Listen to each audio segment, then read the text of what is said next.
My old friends at Civics, which is a terrific online polling firm, they put a lot of public data out. And if you go to their website, you can click around. And the best part of it, they have these dynamic and interactive charts.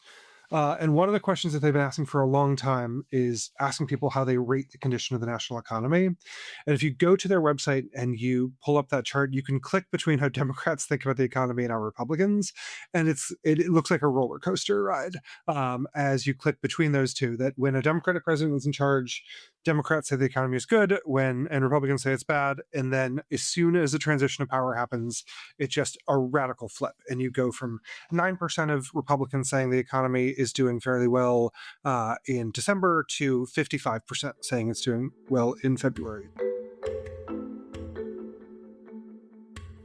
Hello, thank you for joining us. Welcome to a new episode of Power and Flour. I am Seth Maskett. And I'm John Hagner. We are a political scientist and a political consultant who are trying to understand and explain what's going on in U.S. politics. We also care deeply about pastries. So, this week we are going to talk about Donald Trump's approval numbers. There's sort of an interesting thing going on. Donald Trump's approval numbers have been dropping pretty steadily and pretty quickly since he took office.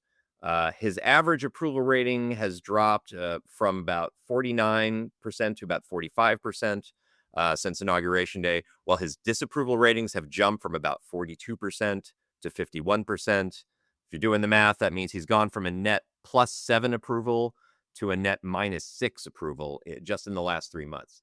That's pretty quick. On the other hand, that puts his popularity right now to roughly where it was during much of his first term between 2017 and 2021, even after generating a lot of intensely negative recent press. And interestingly, Trump had, I think, probably during his first term, the most stable approval ratings of any president in the era of polling.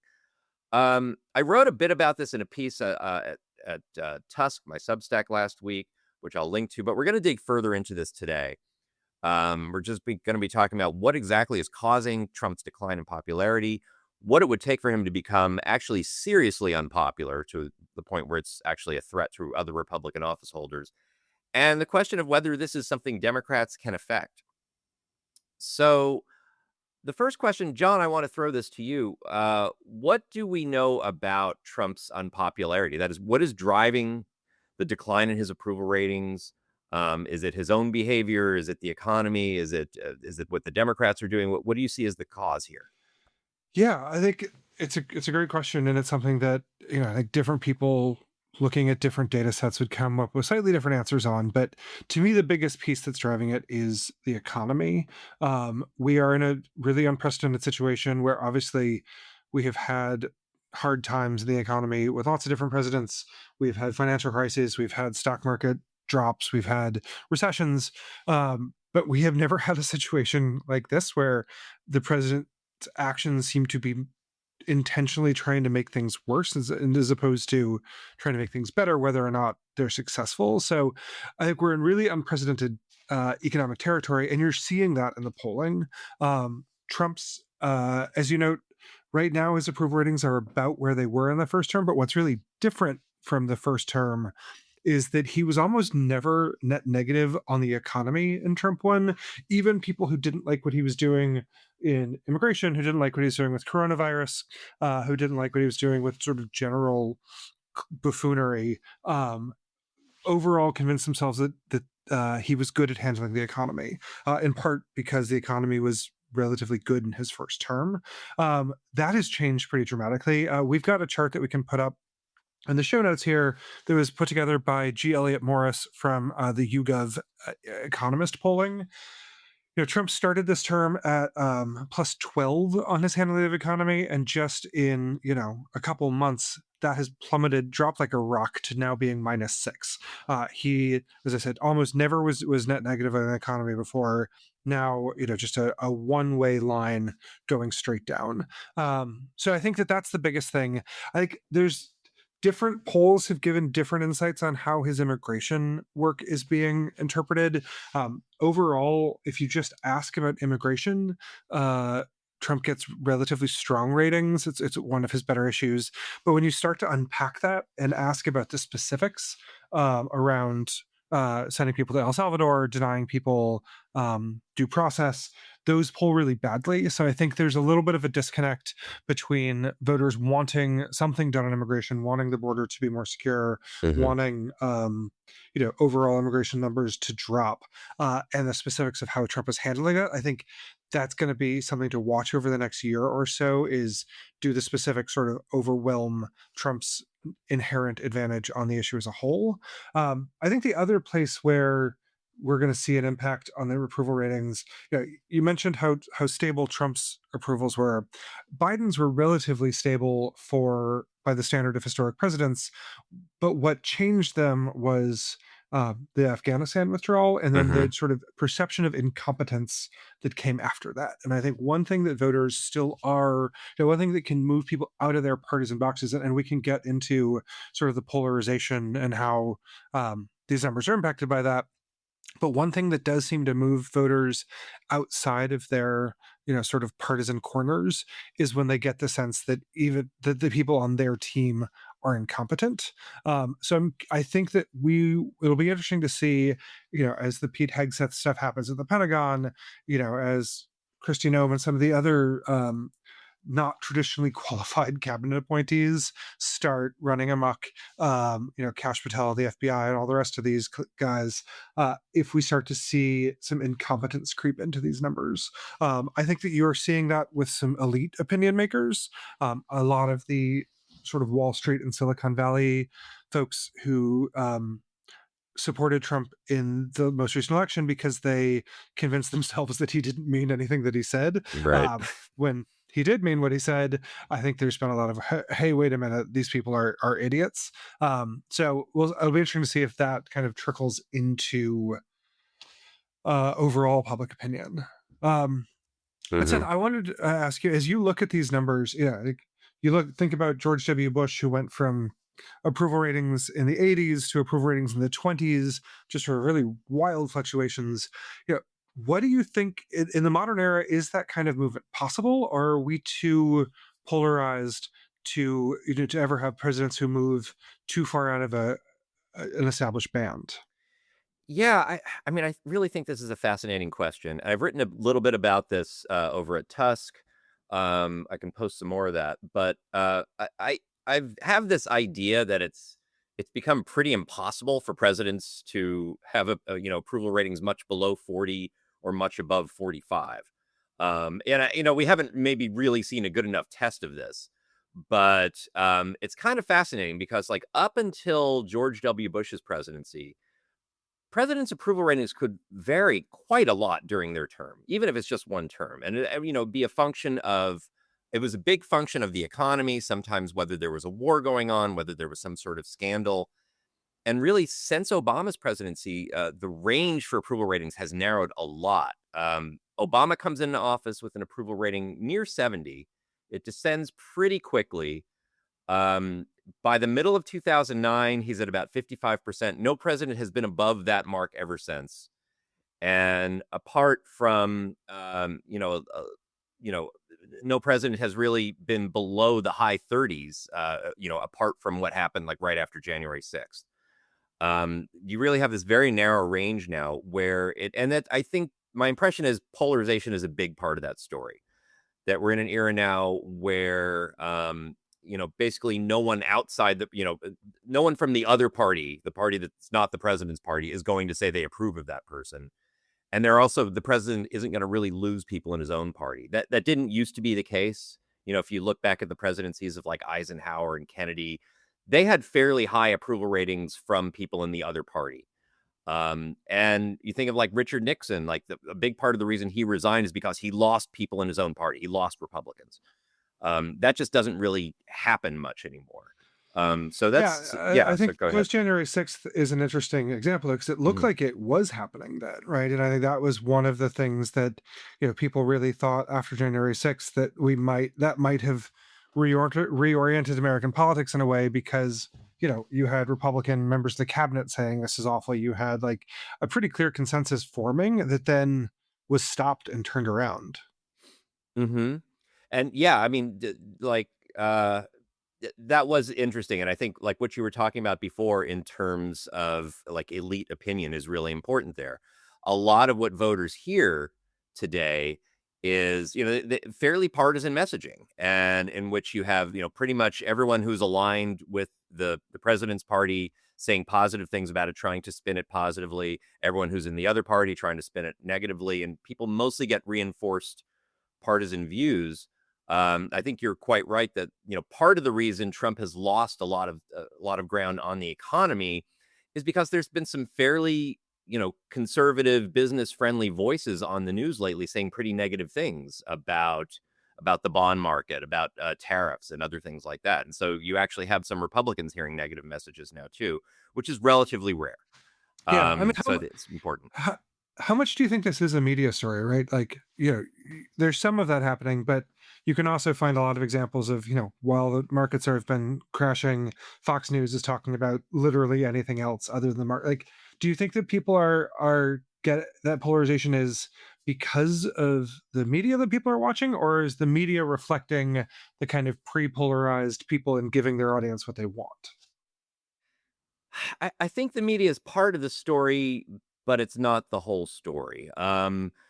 We have evidence in the past of, like, where the media have covered the economy in different ways, and it doesn't necessarily steer voters all that much. Like, what was really kind of fascinating is that in 2023, 2024, the economy was recovering. Um, Most people didn't believe it was recovering, Right. and most people are still pretty angry at the Biden administration for the lack of recovery that was actually recovering. Now, so part of that is just, maybe that is somewhat of a media story there. It's just it was the way that the economy was being covered. It also might be a function of the ways that the economy was and was not recovering. Housing costs, apartment prices, rents, housing costs were a big part of what people were grumpy about. Those shot upward very high in 2021, and there was really no way those numbers were going to come down. So even as economic growth was returning, as unemployment stayed low, there really was this big chunk of people's lives that was hurting them, and they were losing a lot of their income to housing, regardless of who the president was. So, like, yeah, that made people grumpy. The one big city where rents did come down, Minneapolis, Minnesota, because we are building housing here. Shocking how that Fascinating. works. Yeah, Good move yeah. there. Yeah. Let's But keep I just doing want it. to, add a point to this. Some research by John Sides and Robert Griffin. They did this interesting look at presidential approval ratings going back to President Kennedy's administration, and find that traditionally approval ratings for a president are very tied to how the economy is doing. So if people think the economy is strong, they like the president. And that relationship is pretty strong from JFK through George W. Bush, and it basically ends after that. Under Obama, under Trump, under Biden, the economy moves around a bit, but it doesn't really seem to affect how people think about the president. And that could just be the presidents are just kind of stuck in place, or people are thinking about presidents in terms of other things now. They're thinking far more in terms of, like, identity claims, vengeance, and things like that than they are about, like, a performance issue like the economy. So we haven't quite yet sorted that out yet. Yeah, I think that's right. I think so much of this comes down to negative polarization. I Hmm. think the most important part of American politics is not the Democrats love Democrats and Republicans love Republicans. It's the Democrats hate Republicans and Republicans hate Democrats. And I think because of that, Biden did lose some Democrats with the Afghanistan withdrawal. Then he lost a lot of Democrats after his debate performance. I think I can see the floor for presidential approval being more variable than the ceiling. I agree with you. I don't think it's going to be a long time before we see a president get above 45 or 50% approval ratings, but I think we will potentially see more presidents in the 20s and 30s, just because there's you see this right now on the Democratic side. Democratic Party approval ratings are really low among people who call themselves Democrats. That there's a lot of dissatisfaction with your own party. But back to your point on the economy, I think the economy was a huge part of it, of how approval ratings used to move. But the most specific part of the economy was gas prices. Hmm. One of the kind of realizations that's kind of depressing to think about, given that the economy is a lot more complicated than gas prices, but there was an almost perfect correlation between gas prices and approval ratings for a long time. And For a yeah, I think while, some yeah. of that is you drove down the street, the economy is such a big idea to get your brain around, but driving down the street and seeing gas prices going up or gas prices going down every day is for a lot of people the way they understand what the economy looks like. Yeah, no, that makes sense. That makes sense. So I want to ask you, we've talked about how, partisans get somewhat different messaging on the economy. They want to rally for their team. There's lots of evidence going back, and this is long before Trump was in office, that, people will sort of view the economy through partisan lenses. I believe there was some poll done at the end of Reagan's presidency where they asked Democrats and Republicans how they thought the economy had done, whether they thought inflation had come down during Reagan's term. And basically, every Republican said inflation had come down, and every Democrat had said it had gone up, which was incorrect. But it's largely just a function of people thinking, well, I know inflation is bad. I like Ronald Reagan, and he stops bad things. So it's just Yeah. it's on a very simple level. It's not really people doing this. But I'm actually curious, and there's some debate about this.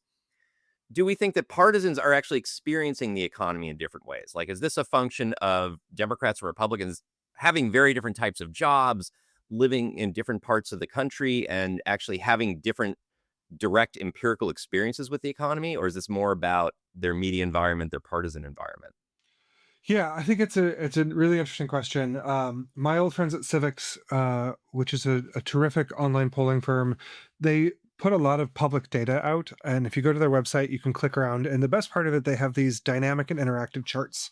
And one of the questions that they've been asking for a long time is asking people how they rate the condition of the national economy. And if you go to their website and you pull up that chart, you can click between how Democrats think about the economy and how Republicans, and it looks like a roller coaster ride Hmm. as you click between those two. That when a Democratic president is in charge, Democrats say the economy is good, and Republicans say it's bad. And then as soon as the transition of power happens, it's just a radical flip, and you go from 9% of Republicans saying the economy is doing fairly well in December to 55% saying it's doing well in February. So, like, obviously, the economy did not move that much in that time period, but the way that people perceive it has just flipped. And some of that is motivated response, right? Like, folks want to take the side of their team, they want to be on the team.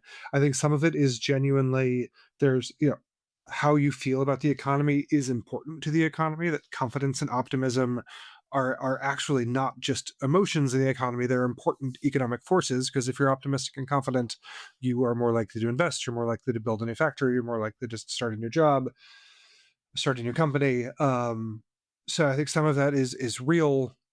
There could be something to the Democrats and Republicans have different kinds of jobs, but I think that's changing, right? That as more college educated people become Democratic, the Democratic Party used to be more working class of the two parties. It's not really the case anymore. So and if you look at sort of racial attitudes, white people and black people with the same working class jobs experience talk about the economy very differently, even if their experience of it is quite similar. So I think it is more on the sort of partisan signaling and the team making. I will say that it's not 100%. Right now, looking at if you go back to the civics charts, the voter even Republicans are much likelier to say now that the economy is fairly good than they were in the Biden administration, but they're still not likely to say it's very good. And I think that that's something to keep an eye on. Is that even in the sort of very partisan reasoning that people have, it's here. You can kind of think of it as a pair of glasses or sunglasses that go over voters' eyes. It's going to change how the it's going to change some things of what they see, but not everything. And I think even the most hardcore Republicans right now would be hard to say that things are going great. I mean, this is the worst April in the stock market since the Great Depression. That things are quite obviously getting worse out there. And I think that is it's going to break through in some ways. People are going to interpret it to the best of their partisan abilities, but I don't know if they'll be able to do it forever. Yeah, I think this is a really important point. And just looking at that civics chart, you really do see, uh, Republicans' attitudes on the economic conditions, they do vary wildly depending on which party controls the White House. But they're not completely, as you point out, that they're not completely immune to empirical reality. So, like, if we look like during COVID, the percent who said the economy is very good plummeted, and you saw some more critical voices about the economy rising among Republicans. More people were likely to say it's fairly good. um, they all pretty much hated the economy while Biden was president. But then, yeah, but like even today, you don't have that many rushing to say things are great again. Like there is some reality seeping in there, but it's just it's very sort of skewed by people's partisan glasses. Yeah, Um, for sure. can I ask you? So one thing that I think this is related to is like, is this something Democrats can affect? So, like, more generally, can an opposition party affect the way an incumbent president is being received by the public in terms of where they're strong and where they're weak? Um, and also, just more generally, I think there's a question about when what should the opposition party be going after if their goal is to bring down Donald Trump's approval ratings? Should they Yeah. be attacking him like in the area, like traditionally, like should they be attacking him where he's strong or where he's weak? I think traditionally a lot of people say you go after someone where they're weakest and you try and pull people away on that. That's sort of like a concept of like issue ownership that certain parties, or people trust the Republican Party on national defense, people trust the Democrats on the environment. You're not going to erode that. Or on the other hand, you had a situation where like Republicans called John Kerry, they went after his military heroism, which was his biggest source of strength. They called Joe Biden corrupt, which he was probably the least corrupt person in the Senate for a while, or at least the poorest. And so I'm sort of curious, like how much of this can an out party influence, and where should they be attacking? Yeah, I think it's a great question. And it's one obviously the Democratic Party is arguing through right now. And, well meaning people who want the best for the party are going to disagree on this. But to me, where I come down is, your point about partisans are pretty well decided right now that Democrats don't like Trump, are not going to like Trump, will never like Trump. Republicans are hard to convince otherwise. But obviously there are people in this country who are neither, right? There's a large and growing share of the electorate who call themselves independents. Some of them call themselves independents but only vote for Republicans, or call themselves independents but only vote for Democrats. But what we need to be thinking about is how can the Democratic Party appeal to people who are not Democrats and convince Hmm. them to change their minds? And that's a tough spot for a lot of Democratic politicians to be.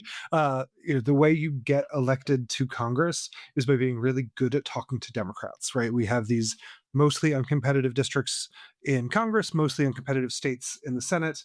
And so if you get to be a national Democratic leader, it's because you got your primary voters to support you.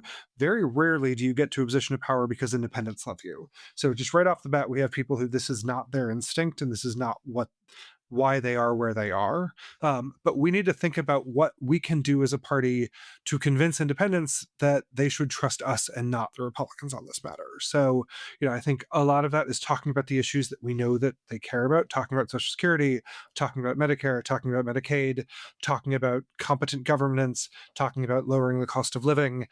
Those are the issues that voters really that we can win on as Democrats. And I use we because unlike you, I get to talk that way. Hmm. But we, that so we have to always be thinking about not how do I make Democrats like Trump less, but how do I make independents like Trump less, which is a mindset shift that I think is hard for folks to get around sometimes. But we also, there's a ton of issues I think that they have just obvious exposure on, right? That people elected Trump because they wanted to lower prices, and then prices are going up, and that's not a complicated story to tell. I think that the there's genuinely a constitutional crisis happening with immigration right now. I think that it is completely justified for Democrats to be talking about that. I just think that that can't be the only thing that we are talking about. I think any day that goes by that we talk simply about the atrocities being committed with the renditions to El Salvador, and not also that Republicans are raising prices on you on purpose, is a mistake. I think we can do both. We have to do both. We that relies on us. Yeah, I think that your question about like, do you hit your opponent where they're weak or do you hit them where they're strong? Republicans have usually been a lot better at picking on Democratic strengths and going after it. The other thing Hmm. Republicans have historically been better at is saying, okay, what issue is good for us and how do we increase the salience of that. Like Republicans start talking about migrant caravans coming from Mexico exactly 2 months before election day, every election, and it works. You get a lot of people talking about immigration in the run up to the election, and you increase the number of people who think immigration is the most important issue, and that has benefited them. Democrats tend to do the reverse, where we try to figure out what the voters care about and then go and talk about that. um, I think in the current case, though, I don't know that any of us is that hard of a choice, because what voters care about is prices in the economy.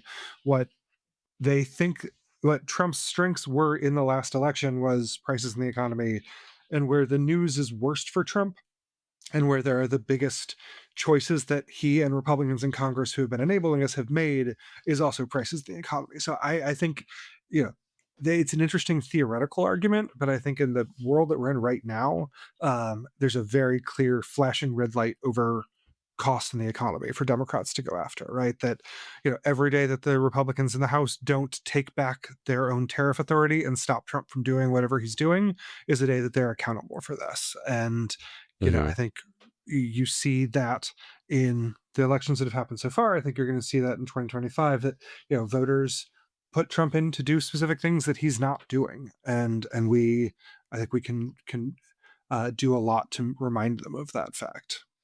So, okay, this is interesting, and I certainly take your point about Democrats needing to appeal to non-Democrats in order to sell this. I'm curious. So Donald Trump gets elected last year with roughly 49% of the electorate. Um, if he's got approval ratings somewhere in 44% right now, 45%, presumably there's a number of people who voted for him who now think that was a mistake, or who just think, well, he's not behaving like I thought he was going to.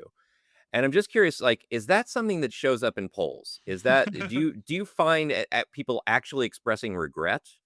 Sometimes. Okay, or do people just sort of double down, say, no, I made the right choice, but Some yeah. you see a bunch of different things happen at once, and different people respond in different ways. You'll occasionally get someone being like, "Oh, I voted for him because I think Kamala is a communist, but he's disappointed me," right? And some of that comes in the like more in sorrow, but in anger of like, "Oh well, they're everybody's terrible, but I made the best of bad choices, but now I've been disappointed." You will see some people double down. You'll see a lot of people tell you who they voted for or what they think, and then hang up when you ask them follow-up questions. One's clear trend here is that a lot of voters will say, "Oh, yeah, I voted. I'm upset with Trump. Well, who'd you vote for?" And then they'll just end the call. But you Oh, also see people actively not remembering what they did. Right? That right.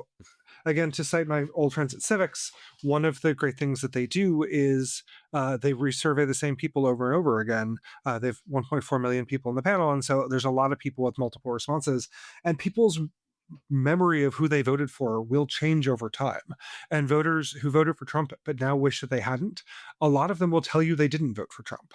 Uh-huh. Which is wild. Right. But I think, worth, whenever you start thinking that voters are rational, it's good to take a reminder that a lot of people are just nuts. And that is that's one of the ways that this manifests, that, people will convince themselves that actually, oh, I was debating between Trump and third party, or debating between Trump and just, leaving the presidential line blank, and will I think genuinely convince themselves that they did. So yeah, it's tough to nail down, and as people who are really focused on politics, you want to pick up a poll and find a crosstab and see 20 people saying like, "Oh, please forgive me, I screwed up, I did awful." And you will occasionally find some of those people, but it can be frustrating that people are slippery and move around. But no, there's definitely a lot of voters who have buyer's remorse for Trump right now. And there's a really great analysis done by the split ticket folks of the Wisconsin Supreme Court race, and their analysis came down to about 3%. The liberal aligned candidate won by 10. after Trump narrowly won the state. And of the kind of 11 points of movement, about 3 points of those they're assigning to persuasion, and 8 points to turnout differentials. So even just between November and April, 3% of the Wisconsin electorate is a really important thing in American politics, have already shifted from voting for Trump to voting for the liberal aligned candidates. Turnout was a bigger effect, but the persuasion was certainly there. And you do see, folks moving around in that over time. It's just, people justify this to themselves in lots of ways. That's interesting. And yeah, part of this is also just a product of us being in a not just polarized, but a two-party system where, when you have, someone's in office and you're unhappy with the way the economy is going, you really don't have many tools to express that outrage, right? You can support the party that's in power, or you can support the alternative, and that's Yeah. really all you get. And so a lot of people did that. The only other option you have is simply not to vote. And obviously another Democrat or Democratic leaners made that choice last year as well. Yeah, Yeah. No, I think the most important law in American politics is thermostatic public opinion, right? That whoever's in power gets less popular, which I think is a thing that partisans forget all the time.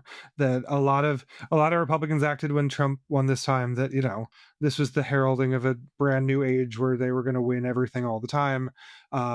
Because they forgot that as soon as you get elected, you get less popular, and the next time a Democrat wins, we will immediately forget that and lose our heads completely. But yeah, like whoever's in charge, because they're in charge, they get less popular, and that's the feature of our two-party system. And I think you see it to some degree in multi-party systems, but where people are moving tends to fracture in different ways. I think this makes sense. So we have talked about Trump's approval ratings, which are sinking. Let's talk about things that rise. That Like, these transition are always tough, but that is my yes. favorite. I will Okay, say that's that's that's my it's favorite. getting a little better. Okay. I'm curious what you've been up to. You've been experimenting with some croissants lately? Yeah, so Okay. I made almond croissants for Easter, which was my fiance's parents came over, and like when you are joining a family as the pastry chef, you need to be able to bring it every time. You can't take a holiday off. So That's a big burden right there, but yeah. it Okay, is. yeah. It's an important blessing. So yeah, I did almond croissants. Really excited about getting more into breads though as the spring comes. I in a couple weeks am going to go take a couple day class on learning how to bake bread in a stone oven. My project for the summer is going to be building a stone oven in my yard here in Minneapolis, because what I'm eventually looking to do is wood fired croissants. That's the dream. So I will be doing some formal education on stone oven baking, which I'm really excited about. Fantastic. Yeah, and you were on the road recently. What did you eat in your travels? Yes. I had a lot of travel recently, but most recently I did a trip to Miami. Had a very nice invitation from Professor Greg Koger at the University of Miami to come do a talk there about basically about Trump's first 100 days in office. But also he, showed me around town, and I had breakfast twice at a place called Madruga Bakery, which is in Coral Gables, right near the University of Miami campus. Um, and one of the things they have, that they have a number of excellent Cuban pastries, including pastelitos de guayaba, excuse me, which are basically guava pastries. Sometimes you get them with guava and cream cheese in them, Mm. a sweetened cream cheese. And you had mentioned something similar that you had in Puerto Rico a few months Yeah. ago, I think. So this was an outstanding pastry, and I could have eaten a lot of these things, and I did. Um, but and I one thing I don't know is, like, is this something you would actually get in Cuba, or is this specifically the Cuban American community in South Florida that has really developed this pastry, and it's really sort of flourished over the years? But I really do love it. The only other place I've had it this good, there's a bakery called Portillo's in Los Angeles that has excellent versions of this, and that is also by a Cuban American baker.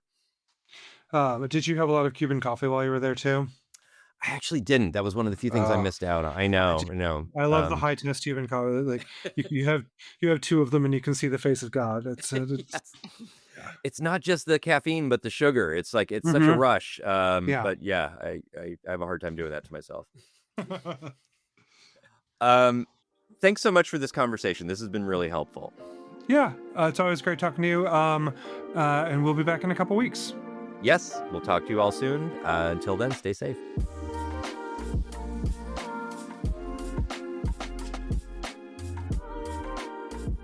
Thank you for listening to this episode of Power and Flour. This episode was produced by Eli Maskett. We encourage you to follow and rate this podcast wherever you listen to it. Watch for new episodes at the end of each week.